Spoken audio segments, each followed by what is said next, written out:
It's market day in Dajabon, in the far west of the Dominican Republic, and the crowds are Haitians, who twice a week are allowed across the border to buy what they can't find back home.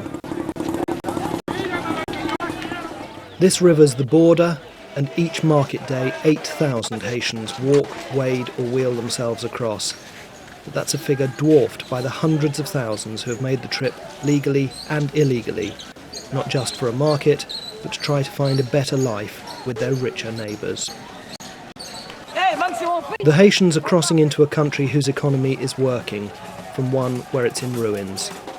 For more than 60 years their labour has been in demand, but their presence is still openly criticised by many Dominicans. This is what created the demand for Haitian labour: sugarcane that brought migrant workers flooding in to do the poorly paid jobs that many Dominicans didn't want to do. Even so, many Haitians elected to stay for the seasonal work and stay even when it largely dried up. Now more than 500,000 people of Haitian descent are here, most living in poverty, with the Dominican Republic refusing to grant them any official status. Instead, they face systematic discrimination because of their ethnicity, language, skin colour and nationality.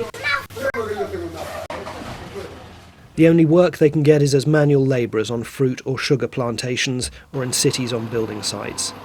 Basic housing units were built in the 1930s to cope with the first influx of invited workers and are still being used. This is Bassima. There are more than 10,000 people here, with unemployment running at nearly 100%, and where conditions haven't changed much in 60 years. Esos lugares donde pues se llueve mucho, se moja la casa y uno se quita mucho agua. Y eso da mucho frío, se entra adentro también. Uno paría así mismo. Ay, sí. No está muy bueno ese lugar. La situación social de Básima está un poquito complicada ahora por la falta de empleo. Hay un desempleo que está arropando a la comunidad y muchos estén cambiando y metiéndose a corrupción, mucha bebida, muchas cosas, no encuentran en qué entretenerse.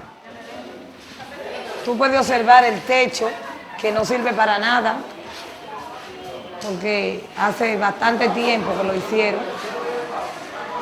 Despite having been born in the Dominican Republic, the prejudice against Haitians means that many here run the risk of arbitrary deportation, as between 20 and 30,000 are every year.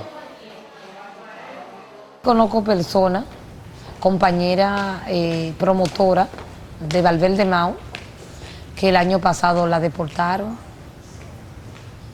porque estuvimos trabajando en las deportaciones del año pasado con las personas de Valverde Mau, y compañeras como Marisa, Carlito, unos cuantos compañeros que son promotores en su batey, lo agarraron, le rompieron la cédula, hubo violación, violaban a la muchacha, entraban a la casa, no permitían que las personas recogían nada y andaban con un camión de delincuentes recogiendo todos los motores, le quitaban los celulares a la persona.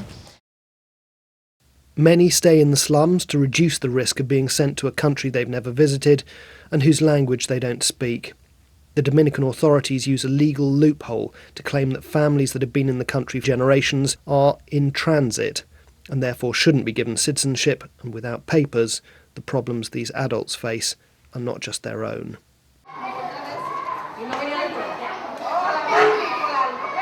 Bassima's primary school is filled with children whose grandparents don't even remember Haiti, but officially, if they're to go on to further education, they need a birth certificate that their parents may have been too scared to apply for and that the authorities too often turn down.